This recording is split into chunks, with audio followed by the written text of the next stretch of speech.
What's up, everybody? Welcome to Inside the Game, your one source for everything cool in video games. You can be a part of our show. All you have to do is go to insidethegame.ca or hit us up on Discord, where there you can submit your clip and end off our show.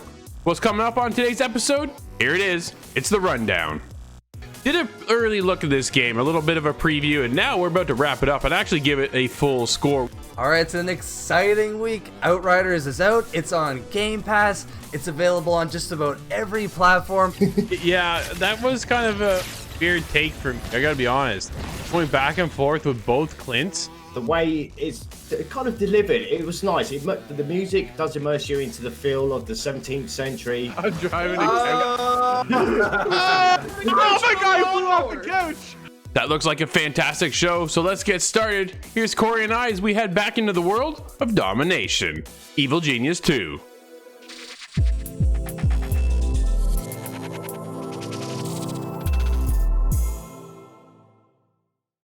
Corey, we are back for round 2 as we are here with Evil Genius 2 World Domination.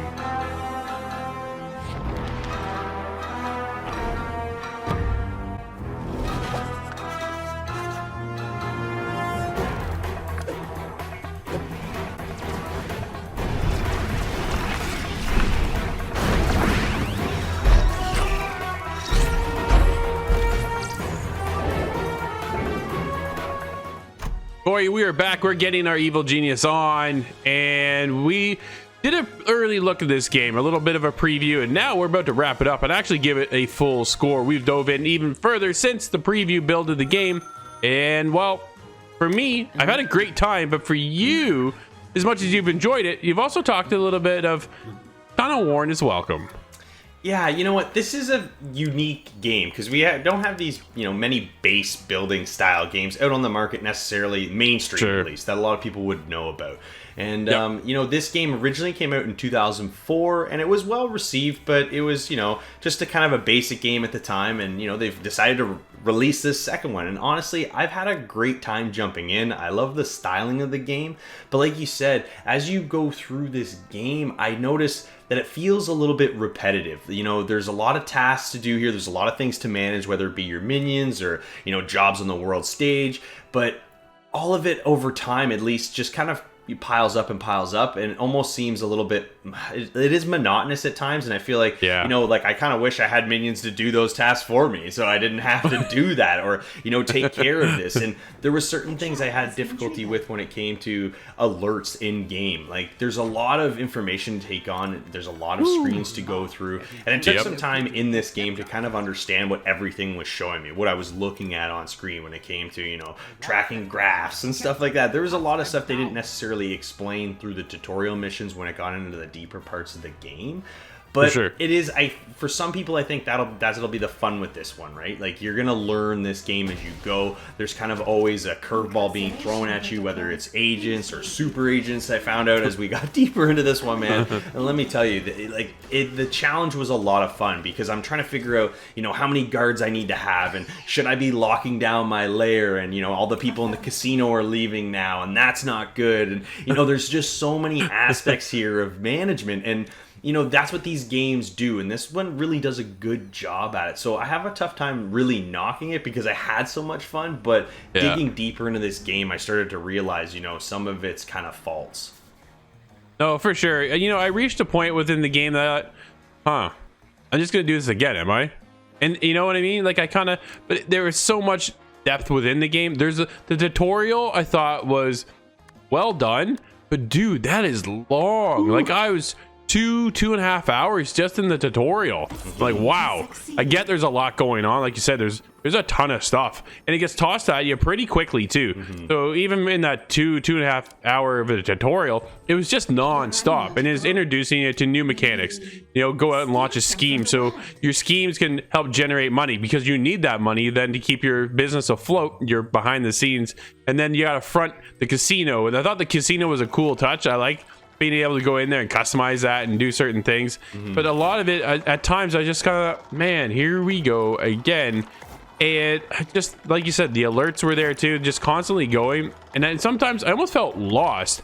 I didn't have enough people to manage everything that I was trying to do, whether or not that was my fault for building too fast, or just not enough of understanding how the actual base game was to get me there without kind of overwhelming me. Yeah, you know, I noticed kind of as I played through this, if I could go back and start another playthrough, I definitely would do things differently. Like I would focus a lot more on my research early on, because what I realized is the farther you get through these research trees, because I think there's about 4 of them here that you're going through. As you shift through these, you do get a lot of advantages, and you can build your base and break through the tougher rocks to expand the base even farther, which is a huge help. And there's you get weapons for your guards, and I just noticed if I would have dumped a lot more money into that, I think early on, rather than trying to expand the size of my base, I think I would have been able to manage things a little bit better, because as I got deeper in and you run into these super agents who are on the world stage, and essentially what they're trying to do is infiltrate your base, and there's different styles of them. There's rogues, there's saboteurs, there's investigators, and they all have kind of different abilities, and they're very strong and powerful. They're hard to take down, and depending on how you deal with them on the world stage, you can kind of get caught, because if they are coming into your base and you don't cancel the job you were running that they're kind of infiltrating on, they'll actually show up in your base with a crew of like 5 or 6, and I had like 50-60 guards, and they took down almost all of them. I had maybe 4 guards left after, and then you still got other investigators showing up. So like I said, there's curveballs everywhere with this one. It is a challenge, but it was a little frustrating, because I'm like, do I get a second to breathe here, man? And it just felt like maybe I expanded too fast. So they don't really let you know that, right? Because you're kind of free to your own devices with this one. So you have to really learn how to kind of throttle your gameplay a little bit here. Yes. Main objective complete.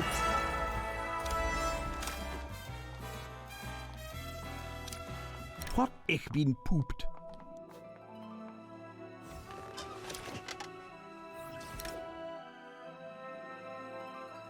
All right, Corey, we become our masterminds for world domination. What are you scoring Evil Genius 2 World Dominations? Well, you know what? The countdown to Doomsday is on. I love the fact that, every Evil Genius has their own campaign that you get to play through. They have their own abilities, their own Doomsday weapon that you build up towards. So I thought that variety there was really nice. But outside of that, eventually you're going to get tired of this one. It's a lot of fun. The game looks great. The audio is amazing. I had a great time, but again, I don't know how long I'll be in this one. So I got to give this one a 7.5. I'm a little bit higher than you. I love the charm that the game brings, right? You get those minions, and the sense of humor is just non-stop. It is a blast. And then you get the interrogation chair, which is an absolute highlight for me. So yeah, a lot of charm here, a lot of personality, and everybody has their own backstory too, which I thought that was really cool to add that depth in there, keep you kind of wanting more. So I'm there with an 8.5. Nice.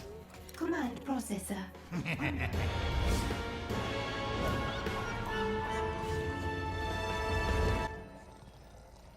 Outstanding visuals and audio really help you feel like an evil genius in this one, but the problem is, after the campaign's done, it really does start to feel repetitive. Time to make the world shine.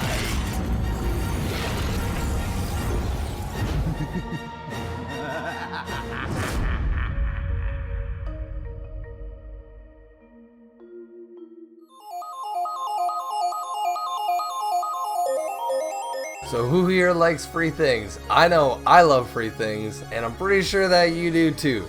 So this week on Did You Know? I'm going to teach you how to get Xbox Game Pass Ultimate for free every month.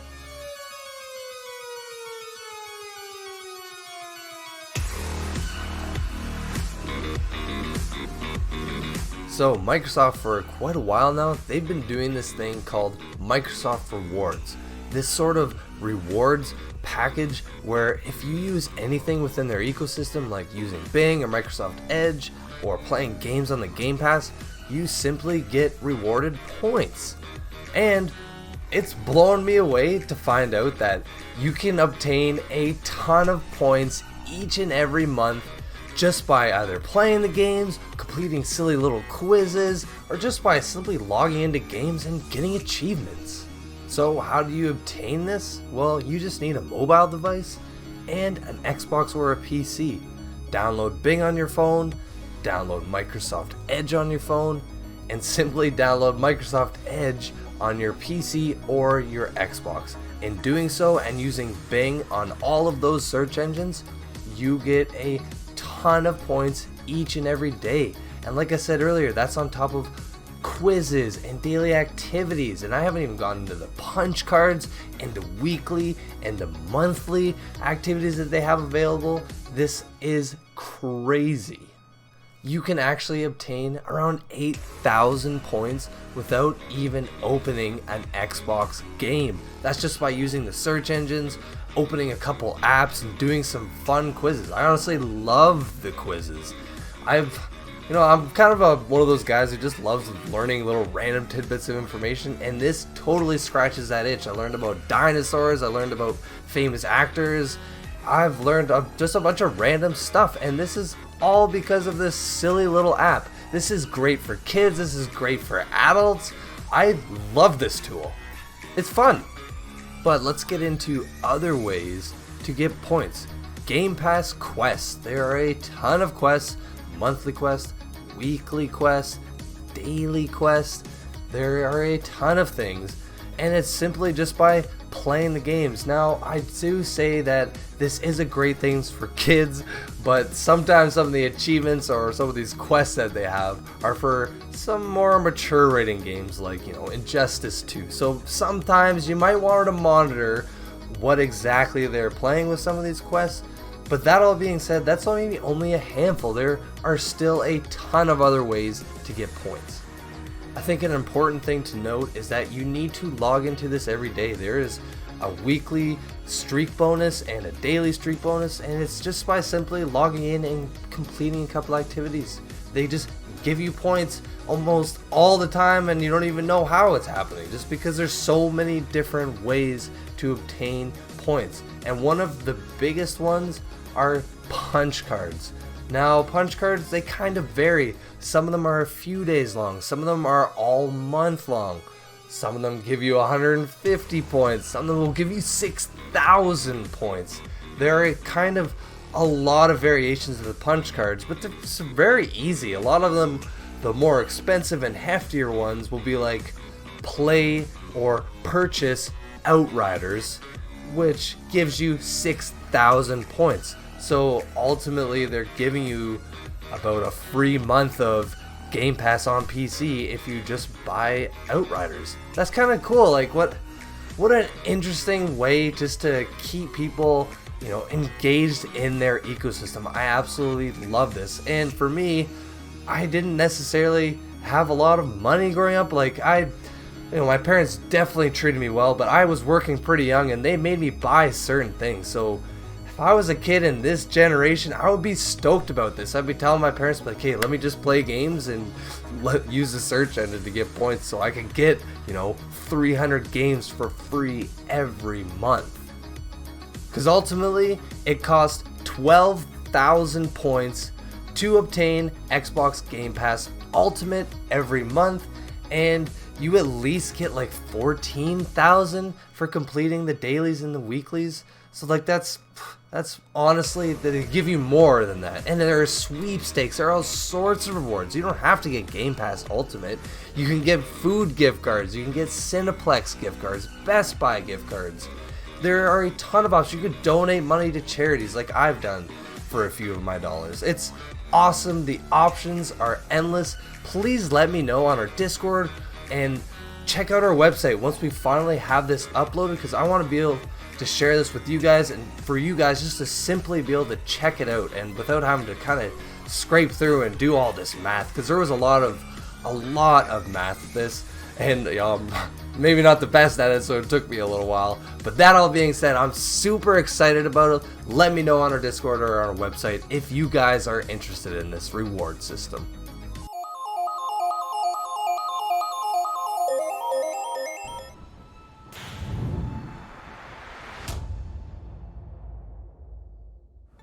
If you're a retro gamer or you still like to play your PlayStation games on your PS3, your PSP and your PS Vita, then unfortunately I have some really bad news to tell you.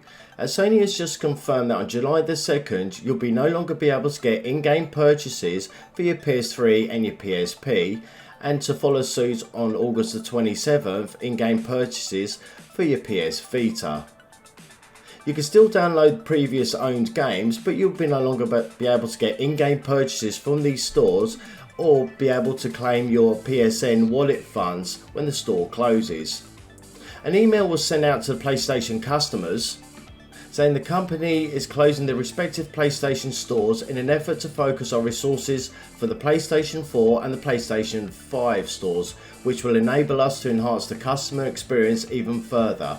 We thank you for your support on these platforms throughout the years. Owned content will be accessible through the download list on respective devices, but given the new deadlines, if anyone wants a game for the PS3, Vita or PSP they do not currently own, then players will need to purchase those titles before the July and August shutdown dates. I have to say, it doesn't really give you a lot of time to expand that library of yours, so I suggest you jump on the PlayStation Store now and download as many games as you can before they're all gone forever. Also, game developers that were supposed to have games released out on these consoles this year have also got a crunch line as well, because if their game is not ready and released by July and August, then these games will not be able to be purchased on the consoles.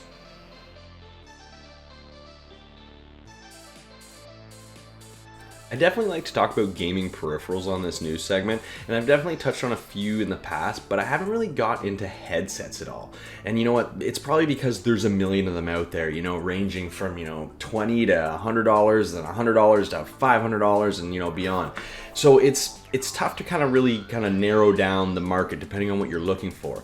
Well, I kind of wanted to focus on the premium headset market. I know we've got our Astroweight 50s and the newest SteelSeries headsets that are out there. There's definitely some really, really good high quality headsets out there.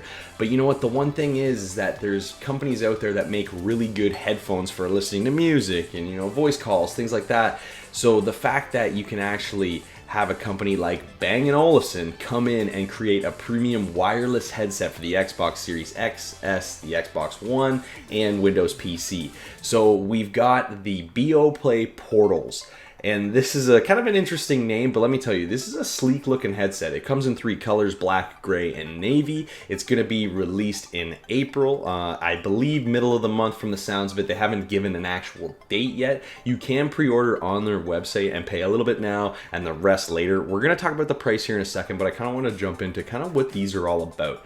I mean, when we're talking premium, there's going to be a price tag here, but what do you get for a high price? Well, they're going to give you comfort right off the bat. You have a kind of a simple looking headset. It's not flashy by any means, but it's got a milled aluminum body on it. So I mean, these ear cups look really, really nice. But the fact is, the first thing you notice is how plush these lambskin leather ear cups are. They're huge. They actually are shaped a certain way so they're a little bit thicker on the bottom to give you more comfort on your jawline for those longer gaming sessions, and they kind of wanted to reduce the amount that it was going to be pulling on the headband. And actually, speaking of the headband, they've created a fully memory foamed headband all the way around. This thing looks plush as hell, man. I mean, it looks like something you're gonna want to wear. And anybody that does game, especially for those longer gaming sessions, having a good, comfortable, light headset definitely matters. If you've got something clunky, it gets sore after even just an hour of play. So I think what Bang & Olufsen was looking to do here was really up that game and kind of step it up for those long gaming sessions, because with full Xbox connectivity, this is actually the first third-party wireless headset that's certified, ready for the new next-gen consoles. And I think that's really awesome, the fact that, Xbox did start up this program certified for the new Xbox Series X and S, and it kind of has that stamp that you see on all the products. Well, this is actually the first third-party wireless headset kind of entering that market. And I'm gonna get to the price here because I think we got to talk about it. It's $549 Canadian. These are $550 headphones. We have the ability to have the Xbox connection, which gives you 12 hours on one battery charge, or just a Bluetooth hookup, whether you're doing voice calls, Zoom meetings, or just listening to music or audiobooks. You actually get 24 hours of battery life that way. So, we do have a lot, a long lasting, we're not, we're going quite a while between charges here, and depending on how much you use these things. But the fact of the matter is $550 is a lot, but there's a ton of features on these headphones. I mean, you've got your noise canceling, you've got the ability, they're like slick little kind of sliders, touch sliders on the bottom of the headphones. I mean, everything about this is sleek. And the fact is the one thing, especially about gaming headsets, is normally there's a boom mic somewhere. This headset doesn't have it. They've got this special digital technology that actually picks up your voice. And from some of the demo videos I've seen, the mic sounds crystal clear. Like, I'm talking, this is a high quality mic. And that's usually one of the downfalls for a lot of headsets. Even the higher end headsets, you know, where you're spending a couple $100, the mic doesn't always tend to be the best. You're getting, you know, good sound, but, you know, when you're playing certain games, communication is key. Your teammates need to be able to hear you. So if you get a good mic setup and a good headphone setup, you're going to be able to really excel here. And that's what Bang & Olufsen was trying to do. So I'm really interested to see, once these launch later in April, how quickly people are going to scoop these things up, because there's going to be a market here. People are going to spend $550, especially those gamers that are audiophiles, that look at maybe using these as multi-purpose, not just for gaming. But the fact is we've got a high quality headset here that we get to use for the new series of Xbox, even the old gen, and on Windows PC. So I'm really looking forward to seeing what everybody's kind of got in store, and kind of when these reviews start dropping for this thing, how it's going to look. Because you know what, maybe I'll save my pennies and check this one out too. But definitely you got to check out the Bang & Olufsen BioPlay Portal wireless headset.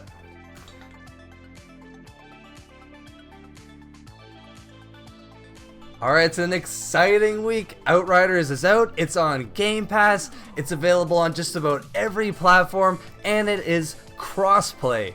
This game is awesome, and the developers have been doing some really cool things. And one thing I have to tell all you guys about is how they're dealing with cheaters. Now, cheating is a problem in so many games. Grand Theft Auto, Call of Duty, just about every game, there are cheaters, and they're hard to track.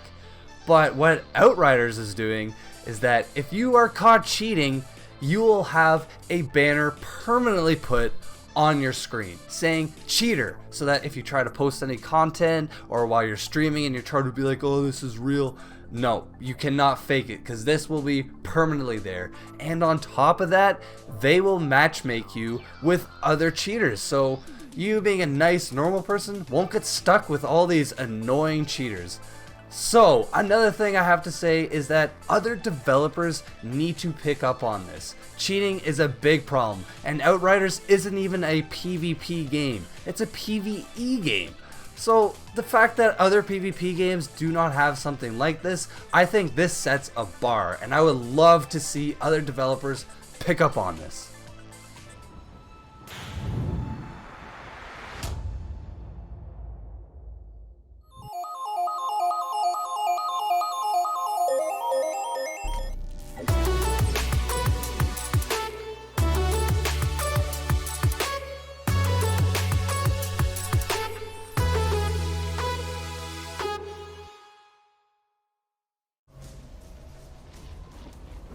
Well, Steve, looks like the future is still imperfect.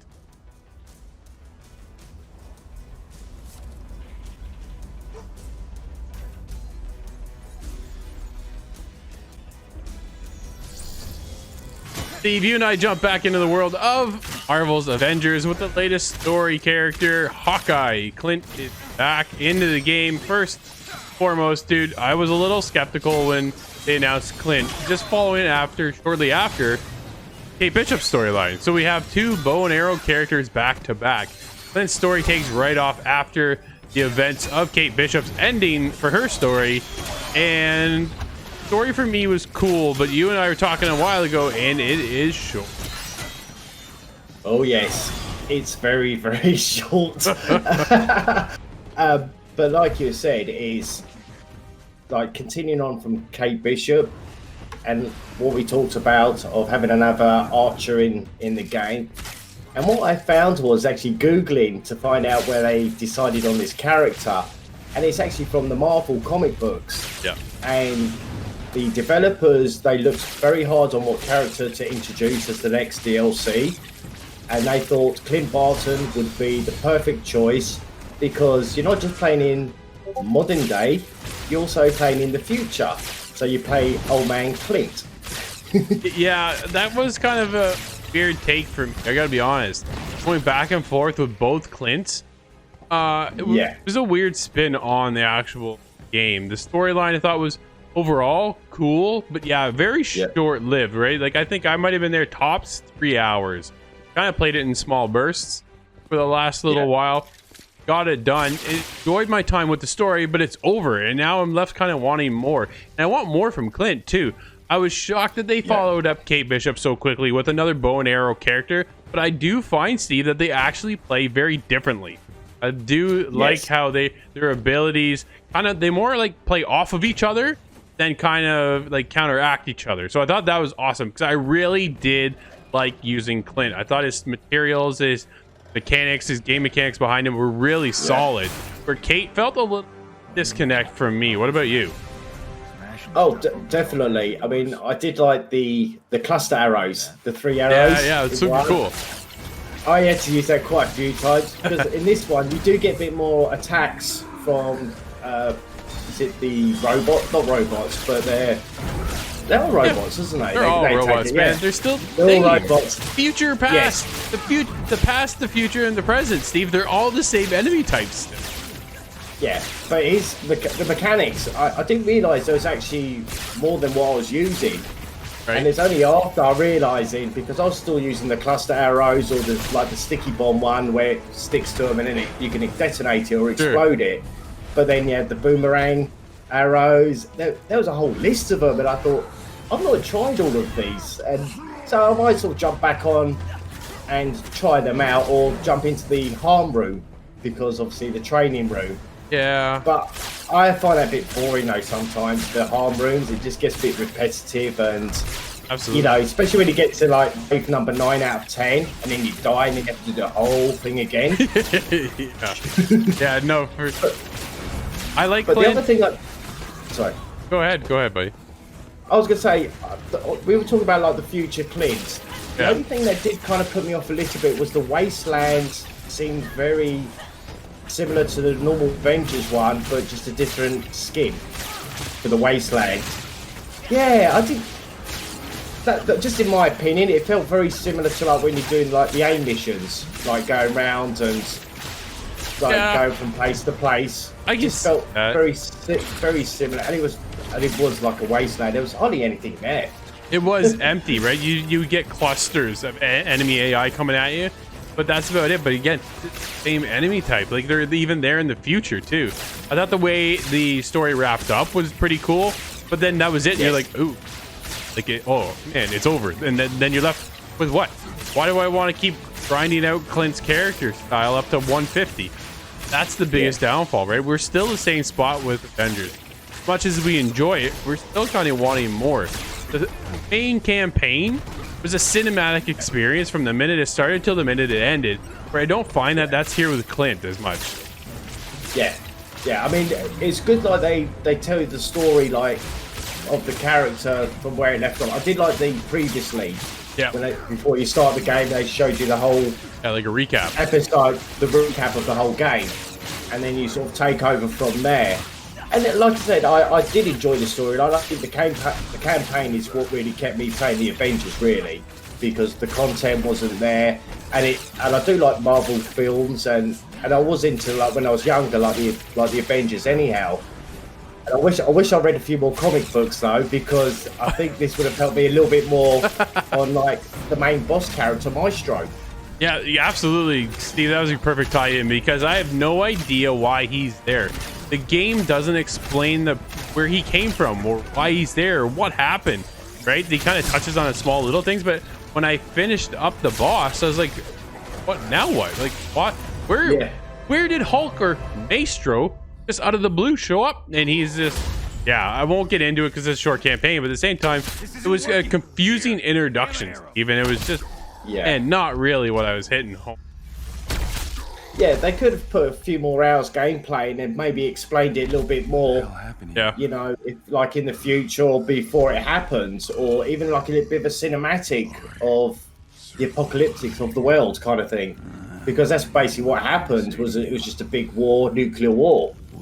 More or less, Steve. Yeah, and everyone wiped out. Yeah, for sure. We're definitely wanting more, but we're kind of left hanging there, Steve. So why don't we hang up our scores. What are you scoring the latest character in DLC story for Marvel's Avengers? Well, I did like the campaign. The storyline's awesome, but for me, it was too short. I would have liked to play a bit more of Clint to learn a bit more of the arrows and get more accustomed to the character like I did with Kate, because that was a longer campaign. So I'm scoring this a 6. Wow, I'm actually a little bit higher than you. I really felt Clint was a strong character. It was great to use his mechanics. I thought they were really fluid. The minute I started using Clint, it was like, wow, this is cool. Definitely impressed by his character, but yeah, wanting a lot more. And what was the purpose behind Maestro? The introduction just wasn't there. That was a bit of a miss for me. Overall, I'm there with the 7.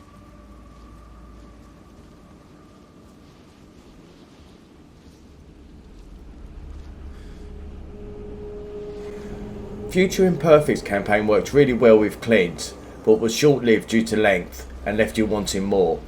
There is not much to do until the next DLC drops.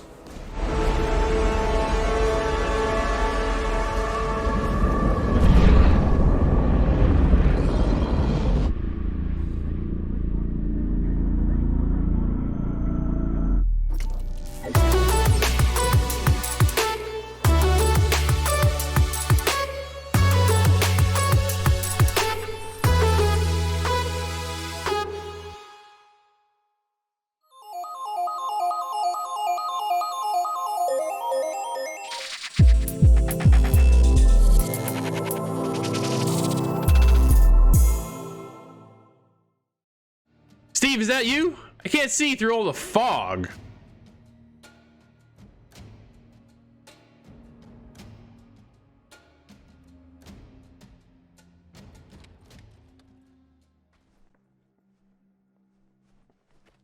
Steve, you and I grabbed the Xbox controller to check out Black Legend. There has been a fog set across the city, and dude, I gotta be honest, this one just isn't hitting home. The premise of the idea is cool. You were set out by the king to go and join the resistance to free the people and help the people, because a cultist has come in and set this fog across the entire city, and you're there to find out what's going on and how you can help them out. Dude, right from the get-go, it says the king, if you do this for the king, he will set you free. I have no idea what I did in the first place that the king suddenly has to set me free. Like, there's no introduction as to why is he setting me free. What did I do? I'm pretty sure I'm clean, but here I go. Here's my mission, I guess. And it was just from that point forward, Steve, this is like 30 seconds into the game and I'm already lost. And then you get into combat and that just made it worse. It's a turn-based game. Steve, you and I have been covering a lot of this stuff lately. I typically enjoy a good turn-based combat system. This system, my friend, is dull, boring, and brutal. How do you feel about it? Well, first of all, I did like the visual effects of it. Yes. The graphic concepts, the way it kind of delivered, it was nice. The music does immerse you into the feel of the 17th century. Sure. You're in a village of Grant, and like you said, there's a fog there. There's not much people on the streets because they're hiding. They're scared. Yeah, or dead. there is no direction in this game. You have to actually go to signposts to tell you where you need to go. But finding them and moving around, and obviously there's areas you can't explore because there's fog there. So you have to complete certain areas to unlock other areas to complete your mission or carry on. You can knock on doors and they'll give you side quests. But boy, it's brutal. It is.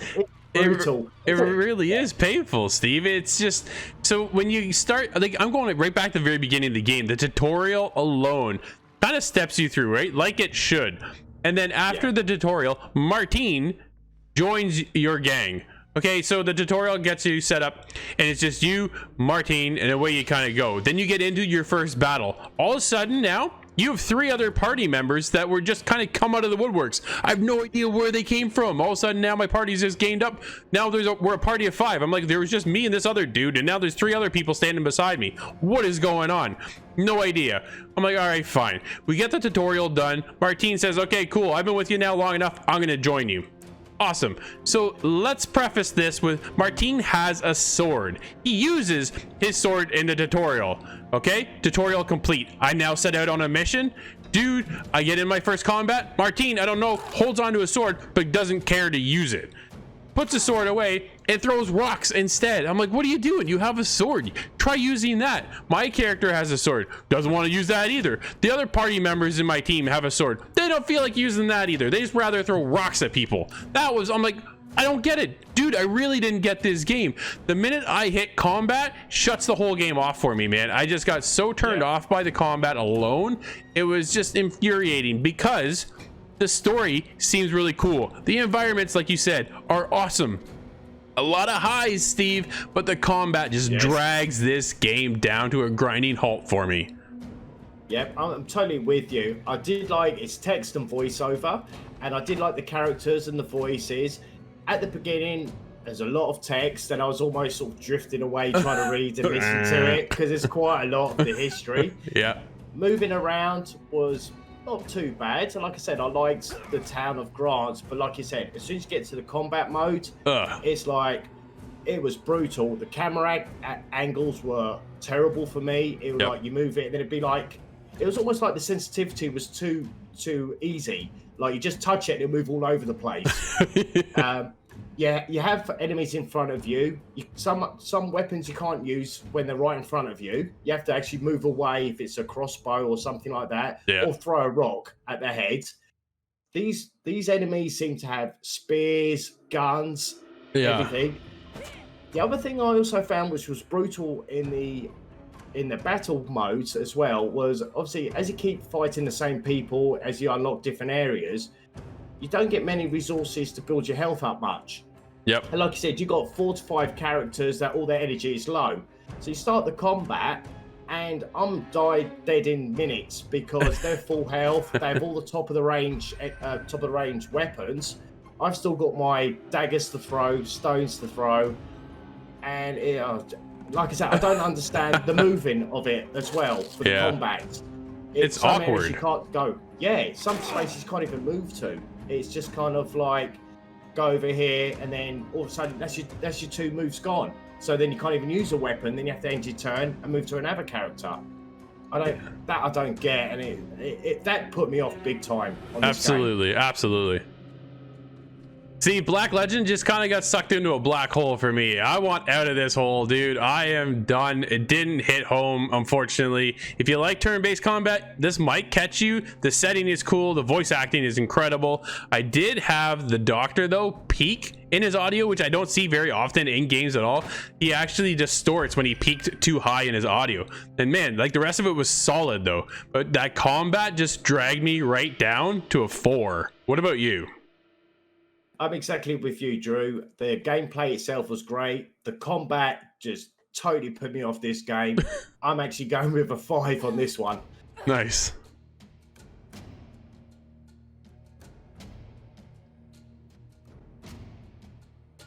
The visuals and the voiceovers really shine in Black Legends, but unfortunately the awkward repetitive combat mode disconnected us from this game.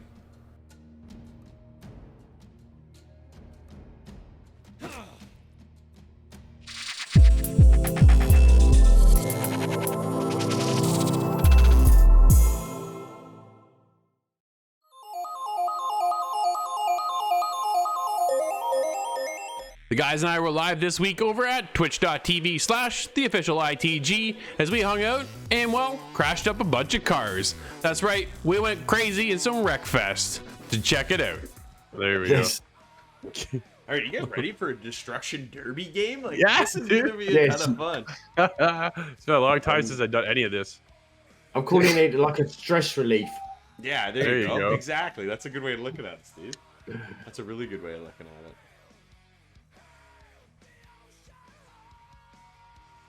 Keeps flipping people off of not ready and then into ready. Oh, I don't know if I actually set ready. I'm sorry. Weird. All right. Oh, it's the ping wars. Who's got the worst ping? I see that. Remember Kyle hitting 400 or 500? Oh. 1,000. In the Yeah, either original, the 1,000. OG Siege days, every once in a while, yeah, you'd see people drop it like 2,000 ping. You're just like, and they're gone. All right, Okay, you guys ready? for this? All right, let's go. Let's do it. Time to get wrecked.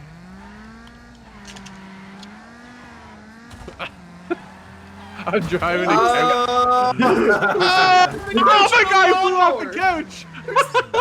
Oh, I'm dead. Yeah, you just got launched. Are you on the couch, Drew? Yep. We're in cars. No, I'm not. I'm on a lawnmower, man. Get wrecked. I sent you flying. I didn't even see you. You just came flying onto my screen. That's Way up in awesome. the air. He just flipped his car.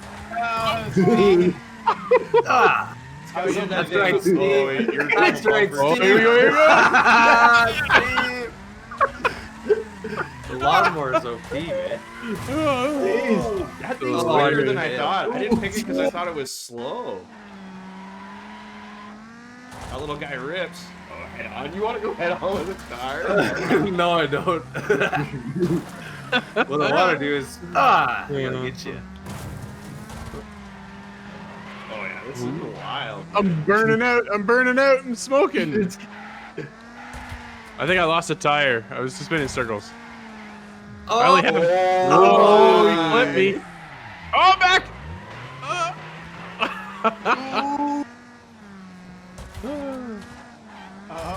Oh, nice try there, bud.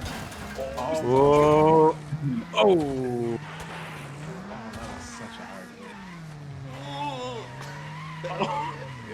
Oh, you're the couch. Oh, Get off me. Oh, he- God. You were sideways. this vehicle's so tough to use. Oh, who's there we go. The respawn. Gotcha. Upside down. Oh, That's oh, wow. oh. This is close, man. Oh man. Keeper hits in the front, he's Hit a toast. barrel. Yeah. Oh. Corey, you can let him hit you in the front and he'd still lose. I don't know, man. I've only got 15 health. Those barrels are gonna be the death of you, man. He's just taking off.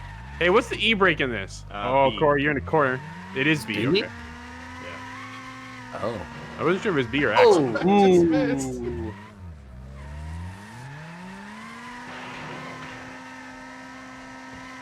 He's running over tires. Oh, my car is the front of it is.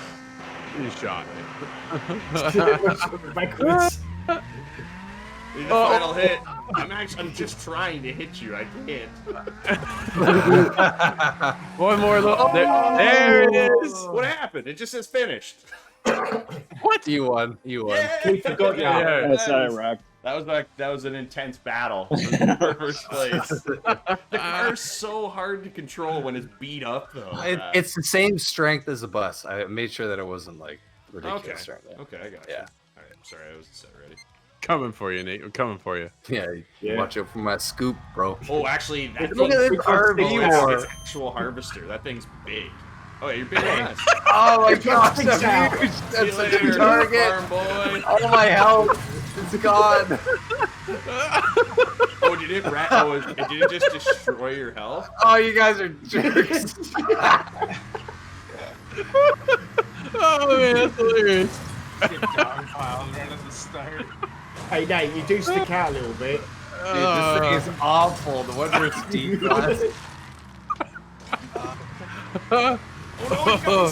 Oh man, I'm crying. That's funny. Oh, this is hilarious. Double back maneuver. No! Corey. Oh, erect. My front wheels are just doing this. They're just wobbling side to side.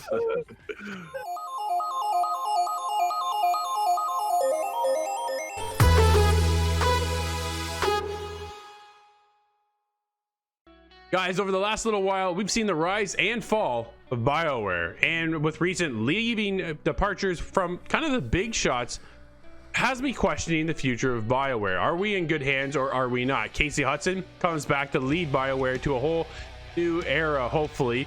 Turns out he's leaving. Casey Hudson worked on all 3 Mass Effects, kind of a big deal.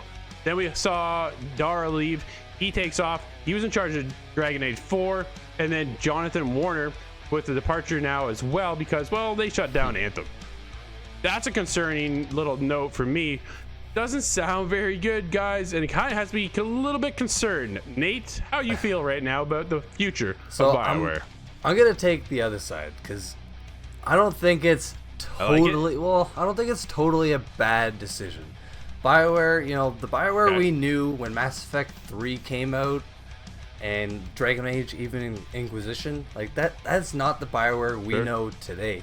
So I think getting rid of some of these, higher ups and getting new blood, I see potential with it. If they create a game that really, what made Mass Effect 1, 2, and arguably 3 great again, what made those great? That's what they need to try to focus on. An amazing, impactful story with decent gameplay. Like that's what they need to focus on, and I think, maybe new blood can bring this. Like it's not quite the same at all, but let's take Gears of War. After Gears of War 3 or Judgment came out, they sold it and they gave it to the Coalition. And you know what? They've had a couple ups and downs, but all in all, Gears 5 was amazing. So I think, BioWare, they've had a few kinks over the years working on some of these games, but I think, the Mass Effect Legendary Edition's around the corner, and I hope that that's going to give us the flavor of what we're going to get with our next big BioWare game. Corey, what do you think, bud? Well, it's a really positive look to, kind of at this whole scenario, because everything that's been going on with BioWare lately, and I think it's been highlighted by everything going on with Anthem, and unfortunately for the other big, series that BioWare has, Anthem's kind of just overshadowed all of them lately because of them, the studio shutting down. And I did a little bit more research to kind of understand, what the issue was, what was going on with Anthem. Why did we not get the game we were looking for, at launch, but why didn't we even get this Anthem Next project that we're working on? Well, apparently there was a ton of problems internally, whether it be disagreements, last-minute changes, things getting canceled. So, when you're working in an environment like that where things are changing so frequently, but not, in a positive manner, that was just, the beginning of the end, I think, for them. They started that project and they just weren't as prepared as I think fans were hoping they were going to be. They didn't live up to what they promised us, right? And like you said, Nate, that kind of ushered in this new era for BioWare where it's just what are we going to get from these guys? Are we getting quality games now? Recent Dragon Age, they talked about they're not going to have a multiplayer.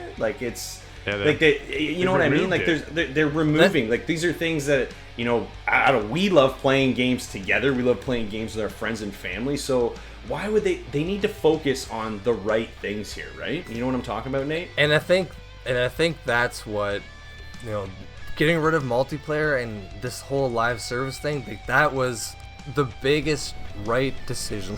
The best decision that they've made in a long time, honestly. So that's why I think, moving forward, man, I think we're gonna have something good. What about you, Scott? What do you think?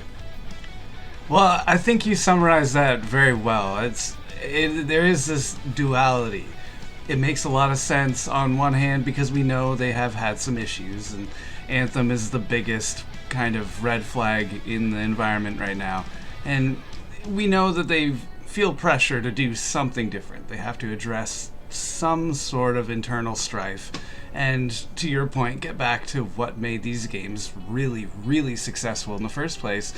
So I like the idea of being positive about those changes, though, and you could very well be onto something with that new blood kind of coming into the business and changing or just reworking what was going on that had kind of fallen off the tracks after so long. And because these businesses have been around for so long, like you said, even Mass Effect 1, 2, 3, it seems like it was just yesterday, but at the same time, these people have been going to work every day, and those are years that have gone by now. So I'm a little worried that in addressing these issues, they are going to run into some other problems down the line. But I think ultimately it kind of is the decision that has to be made, because They can't just continue to tread water. If another game that's super hyped as Mass Effect was, or rather as Anthem was, comes out and flops, That's it, man. That's it. Honestly, is there Bioware going is to done. be much of a company left? No one's gonna want to buy one of their Yeah. games. That's it. Yeah. No, absolutely. We've seen that. That's what I said. No We've seen the credibility. rise and we've You seen lose the it fall all. all at the same time, right? See if all these new changes are a good thing. Let us know at InsideTheGame.ca. Are you liking what you're seeing with BioWare?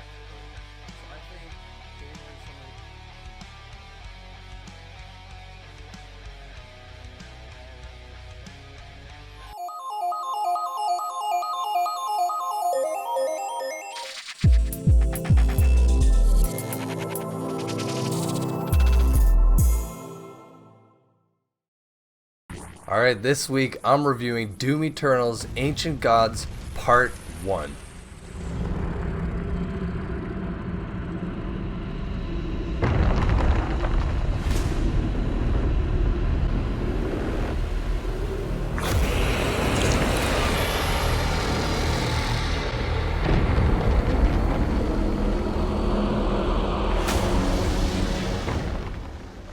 So finally, I've sunk my teeth into Doom Eternal's DLC.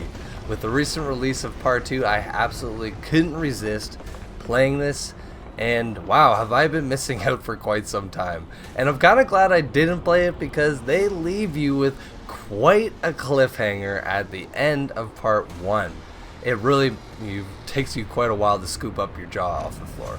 But that all being said, Doom Eternal's Part 1 campaign leads things off basically right at the end of Doom Eternal's base campaign. The Doomslayer has defeated the Icon of Sin, and this unfortunately gave the demons the chance to invade all the other dimensions, giving them a tremendous amount of power, and now them leading a strike on Earth yet again. So the Doomslayer, teaming up with Samuel Hayden, believe it or not, and some Arc scientists, have to find the Doomslayer's long-lost ally, the Seraphim. So upon finding out who the Seraphim truly is, the story really explodes. Much like the other Doom games, your mind is continually blown. But let's move past the story now. What's new about Doom Eternal's Part 1? Well, they've actually added quite a bit of new things. Let's start off with creatures. They've added the Bloodmaker, an angelic creature that is really pesky and you can only kill when it goes up in this sort of spear lunging attack and its head is vulnerable. You can only kill with precision attack. So a new creature that kind of just spices up the demon slaying as always. And another great creature is the giant worm. Yep, you know those pesky worms from Doom Eternal's base campaign that just pop out of the ground and slam you for a ton of health? Well, now there's a gigantic version, and to be fair, it is way less pesky. It's just way more fun to kill. As you shoot it, it just blows into pieces, and it's really just, it's more fun than it is hard. So on top of all those creatures, there's one that sticks out the most, the Possessed Spirit. This thing takes on the form of any demon and buffs it to make it super fast and super powerful. So it is relentless until you kill it. And then once it's killed, you're forced to use the plasma rifle with the beam mod attachment and then kill it. Because if you don't, it then takes on another form of a demon that's around it. So this is an insane mechanic that opens up an insane amount of opportunities. I cannot stress that enough. I'm not going to show too much because some of the fights are wicked and I do not want to spoil them. But that all to say, they also have some great new features within this game as well. Those features being a death fog that chases you during certain platforming sections. This was kind of fun. It just added a little bit of stress to some of these 30-second platforming sections. And another thing too are these secret encounters. Much like the secret encounters in the base game, these are a time trial where you just have to kill a set amount of demons within a certain amount of time. But what's kind of cool with this is if you complete the 2 secret encounters within each mission, you are awarded a cosmetic. So it's pretty cool, and honestly the cosmetics are really awesome.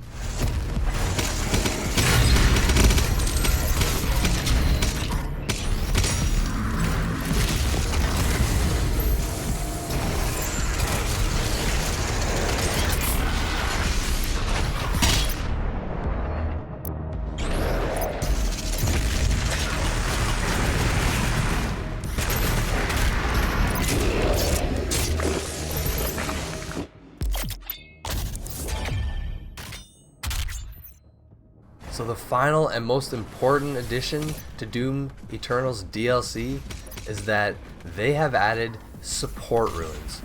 Much like the ruins in the regular game, you get to pick one of 3 and just have an extra sort of support while you're playing the game. One of them, for example, is while you're below 75 health, Blood Punch does double damage. Or another one, especially on the harder difficulties, I find this important, is that while you have a 1-up activated and you get killed, they give you a brief period of time to then kill that creature to get back your 1-up. This is huge and just a nice little fun way of, you know, adding some more demon killing, because those special encounters, I tell you, are insane.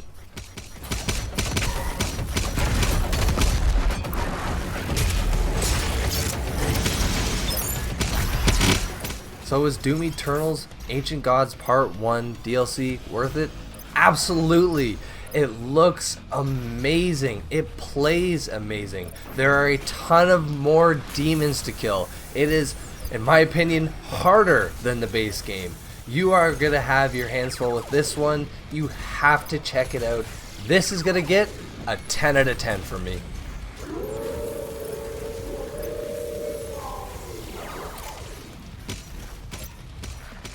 Taking the story to the next level, this is a must grab for all Doom fans. Upping the amounts of demons, adding support ruins, and the addition of new deadly demons makes this DLC perfect.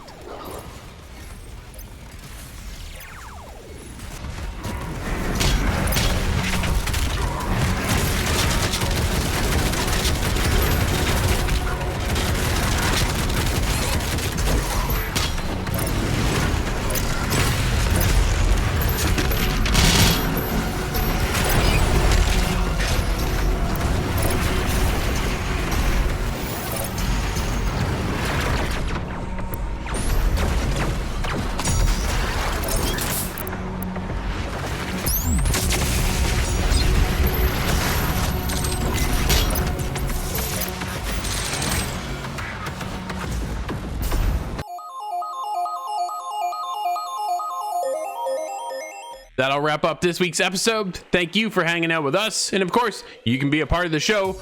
All you have to do is go to insidethegame.ca or hit us up on Discord just like Lithrin did. And well, she's got a nice clip for some Apex. Nice shot. Until next week, thanks again, and we'll see you inside the game.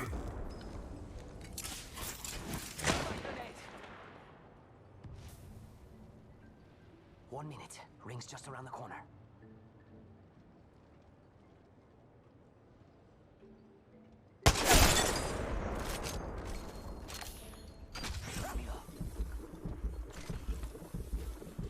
Gonna make it to the ring in 45. As